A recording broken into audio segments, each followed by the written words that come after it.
So for our scripture reading today, we're reading from the book of Luke, chapter 19, verses 39 through 44.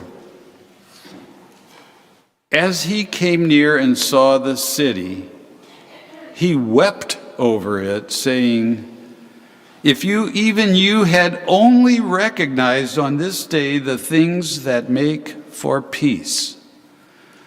But now they are hidden from your eyes. Indeed, the days will come upon you when your enemies will set up ramparts around you and surround you and hem you in on every side.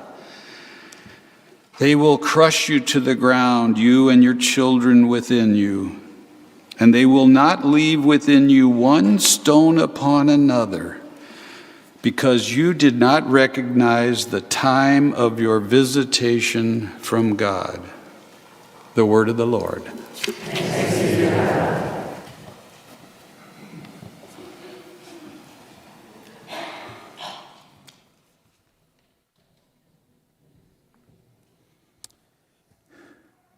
In Luke's Gospel today, the reading starts with Jesus looking out over Jerusalem. And I'm pretty sure I know where Jesus stood. He stood on a hill that was just outside of Jerusalem. I stood on that hill at one time when I was in the Middle East for a desperate attempt to bring about peace. If you stand on that hill, there's a sharp drop off into the valley and then a sharp rise up to the next hill. And Jerusalem sits on that next hill. You can stand high enough on the hill that you are looking out at Jerusalem that you can see over the walls of Jerusalem and into the city. And Jesus would have been able not only to see the city, but to see the temple sitting on the Temple Mount, gleaming in the sun. And Jesus knew about Jerusalem. He knew that one city held all the hopes of his people. He knew that city was filled with conflict and violence and greed and hate and division. People were divided by interpretations of religion. Different Jewish sects were at odds with one another. People were divided between the Jewish people and the Roman occupiers. People were divided between the haves and the have-nots. Jesus looked at that city with all of the struggles, with all of the problems, with all of the suffering inflicted and received there. Live together in one household. And he said, good, because I want you to be part of it, and I want you to recruit all the other seminarians to be part of it. So I did. It took some work. The first person I recruited was my roommate at seminary. He had a hard time getting away from me. But then we found some others. There ended up being 5 of us. 4 of us were seminary students. One was the spouse of a seminary student who was on board with everything that we were doing. We were given a house to live in. It was a house built in, I think, about 1850. It's what they call a shotgun house. It has no hallways, so you just walk from one room to the other to the other. It was a fairly small house. We had to cut it up so that the living room became a bedroom, the dining room became a bedroom, and then we had a couple other bedrooms upstairs. So the only common room we had was the kitchen. We lived in that neighborhood in North St. Louis. Originally, it had been a German neighborhood, and it still contained some of that structure and order the Germans bring with them wherever they go. Nice, solid brick buildings built right next to each other. Very small yards in front. It was a neighborhood that my parents moved to when they came from St. Clair into the city after they first got married. looking for work, like so many people after World War II. It was a neighborhood that had since seen a major change.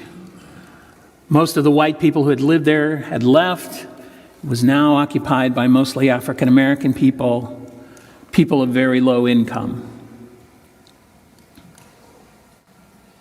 We worked in that neighborhood. We served agencies in that neighborhood. It was a challenging neighborhood. You could hear guns being fired in the night. Occasionally you could hear someone screaming.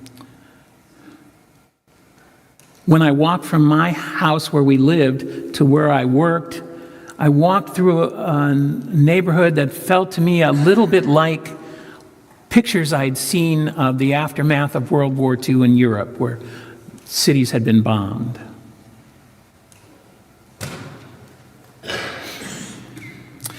One of my classmates, a housemate who lived and worked in that neighborhood, worked with the kids.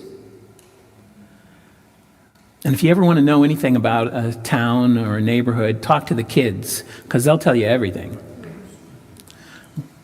We got to know some of the local kids through his work. One in particular, a young man who seemed to really enjoy being around us. He was a very affable young man. We really enjoyed his presence. Well, one day while we were all at church, somebody broke into our house and stole things from each of us. Now, we were seminarians who didn't have a whole lot of money in the first place. And you may not know it, but I am incredibly cheap. So a lot of what they stole was clothes that I had gotten at like Goodwill. But they did steal a camera that my mother had given me, and that was probably the most valuable thing that they stole. It's upsetting when someone breaks into your house. It shatters your sense of security. It shatters your sense of being at home in your home. It's a cause for anger. It's a cause for frustration. But then as we started talking about it, we discovered that that young man that we knew so well had been seen hanging around our house at about the same time as the break-in. And he knew we were at church, so there was no reason for him to be at our house. And so we began to suspect that he was the person that broke in. So we talked about it, going through all the emotions, especially the sense of betrayal that this young man that we had spent time with, that we liked, and he seemed to like us, would do this to us. We tried to figure out what we would do. The easy thing would be to call the police, to name this young man as a suspect, and to be done with it. But we were there as Eden House in the city. We were there to represent the cause of Christ in that place and time. And we thought another approach might be more faithful.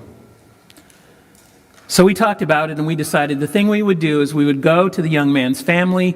We would tell them about what happened. We would share with them our suspicion, and we would leave it up to his parents to decide what the next step would be.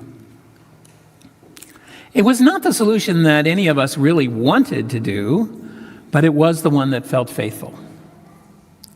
So we went to his house, knocked on the door. The father was home. He invited us in. We shared with him what had happened. We shared with him our suspicions. He didn't get angry. He asked us to stay in the living room, and he went upstairs, and he was there for a while, and he came back down, and he said, I've talked with my son, and he admits that, yes, indeed, he's the one that broke into your house. He stole those things from you. He gave most all of it away to his friends. He said, but I know who the friends are. You stay where you are. And he went out. And we sat there for quite a while. But then he came back, and in his arms was pretty much everything that had been stolen from us, including my camera, which he had to work hard to convince the local guy who bought stolen goods to give it back. Everything was returned, except the one thing that I really missed that I lost was I had rolls of film that I had taken on an internship in the Four Corners Reservation of Northern Arizona I'd been at the previous summer.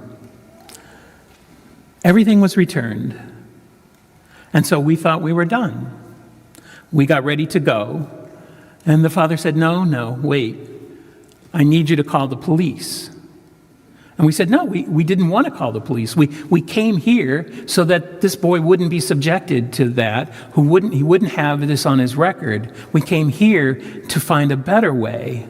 And the father said, no, you don't understand. My son did this, and I'm not sure that he took it all that seriously. And if he does this again, he might break into a house where there's somebody waiting with a gun. He said, I need my son to take this seriously, and I want you to call the police.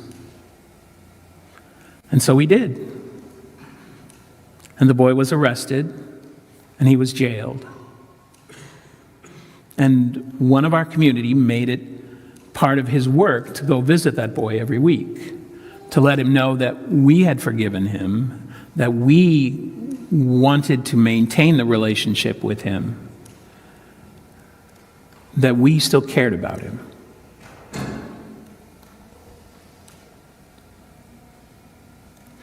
The work of shalom is messy. The work of shalom is challenging. We entered into that boy's parents' house as strangers in the community. We entered in with a big gulf between us, a gulf of race and class and location and history. There was a wide gulf between us. And yet we were all in that living room working for the betterment of that child, bridging the gap as best we could so that child would have the best opportunity he could have. That's the work of shalom. It's about putting ourselves out there, about seeing ourselves as something other than just another person, but as a representative of Christ wherever we are, to see if there is a better way to go, to see how we can bridge the gaps, to work with those with whom we have differences, perhaps those that we have grave differences, but to work with them together to seek the betterment of those most in need of help.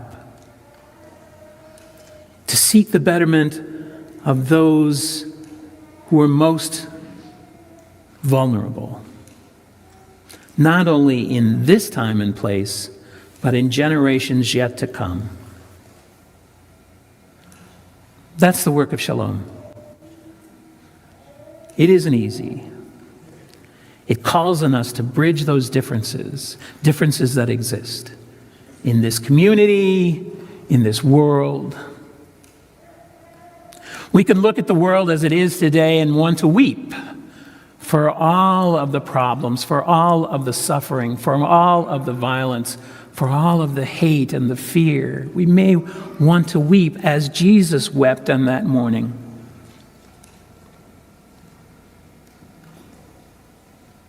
Jesus saw the problems for what they were, understood the challenges, understood that his life and death was not going to make that universal transformation, that the road was long and painful still. And yet, he looked, he wept, he took a deep breath and moved forward. We may want to weep about the way the world is, but our calling is not to stay there. Our calling is to see the potential in every day, in every moment, the potential for love to transform lives and cities and nations. To see that potential, to take a deep breath and move towards it. We are called to be the bearers of God's hope in this world. It is challenging, it is difficult, and it is the one true path of hope for the world. Shalom. Amen.